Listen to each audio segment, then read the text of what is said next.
Hi everybody, I'm Kathleen Byram, and I want to talk to you today about bravery.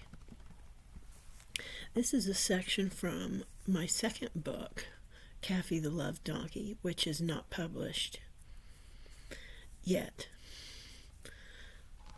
I'm going to try to do this at a fairly quick clip because I have a lot to cover and I have to keep it under 10 minutes on these videos for some reason.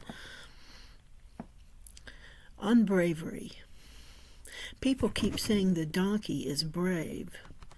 It might sound like false modesty to say this, but I've always thought myself rather timid and cowardly. It's one thing to give an e-hoofing. It's quite another to admit that the closet door cannot be cracked, and the shower curtain must stay open. The hair washing is mildly unpleasant because I cannot just open my eyes when I feel like it.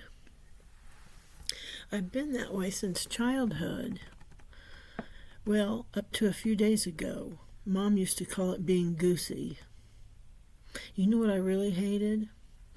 I hated that phenomenon of lying in bed in the dark with the door cracked so light could come through, and it would look as if the door was slowly moving open. I had a dummy named Lester. It was all fun and games until the book Magic was published, and then it was not hilarious. Lester slept in the closet at night, and that closet door stayed very tightly shut. Thank the Lord I was not a little kid when I saw It or Poltergeist. Mom knew better than to let me see horror shows as a child. You say, well, kids are like that, but I was like that as an adult. I once saw a banana peel rotting on a gate while walking home from middle school. I got the idea for a sinister story called The Buckled Goatee. I recently discovered I have a terror of misrepresentation.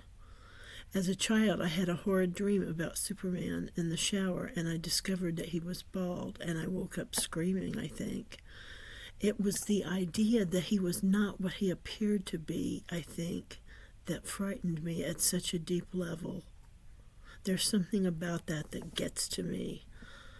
So back to the story. I wrote it about a man who used a buckled goatee to slip on and do his nefarious deeds. I forgot about the story's inspiration. Dun dun dun. As you can imagine, and may already be laughing, I one day saw that now much more rotten and sinister-looking banana peel, my buckled goatee, hanging on the fence. I almost screamed and fainted before I remembered. Yes, I was a pretty silly kid. And I was also like this. Dunderhead.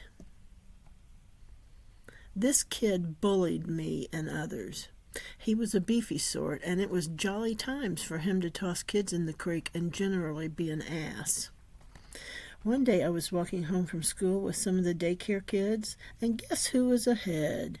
A group of kids had gathered, watching quietly as Dunderhead held one of the daycare boys by his collar, dangling him in the air. I strode up and slapped Dunderhead in the face. I was probably wearing a knit polyester dress with a lace collar, and I had never slapped anyone in my life, nor been punched. He immediately dropped his prey. I importantly said, "Run," to the other kids. The young ones did. The older ones stayed to observe, of course. Immediately he punched me in the nose. I stood there and stared at him. It didn't even bleed. And I thought, that's what it's like to be punched in the nose? That's not so bad. Then I calmly walked away. That incident caused problems that were solved later quite deliciously, but that's not for this day. Actually, if you search bully in my videos, you will find the rest of the story. 2, singing. In middle school, that truly crappy age, I was in choir. The teacher was lovely, but some popular girls were being real jerks, refusing to sing to blackmail the teacher. I was a very strange, self-conscious, one-friend kind of kid.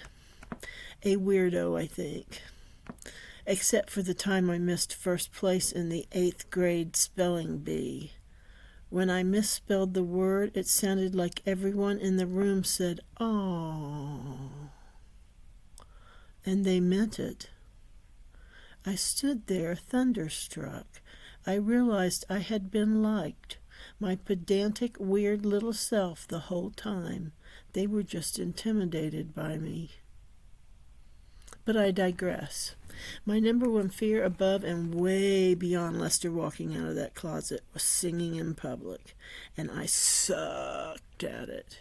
I couldn't carry a tune back then.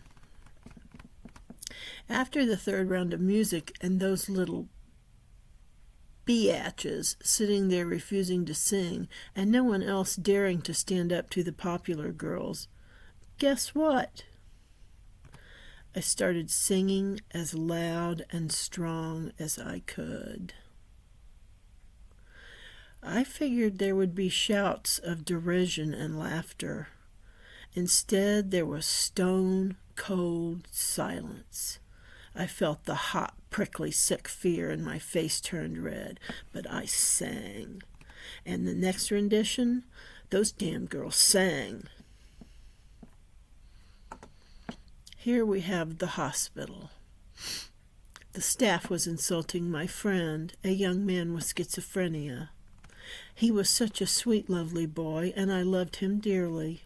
They were calling him roly-poly and saying blink, sitting there on their asses, smirking at each other and at him in the day room. I said, "I feel like I'm in high school." The male tech turned and asked, surprised, "Why?" And that was when they got huffed. My friend made the appropriate addition to the conversation and regally, with great dignity, left the room. They did not repeat the behavior. Think about that. My first time in a locked psychiatric facility, and I had a lot to lose by condemning the staff. But it didn't matter. I was treated the same with respect and kindness. I was scared, but I did it anyway. Now are you seeing a pattern? I am afraid and loath to stand up for myself, but I'll stand in front of a bullet for you. I think that's exactly what caused the meltdown with my father, a man I usually bow down to. He accused me of accusing him of lying, and then treated me with anger and disdain.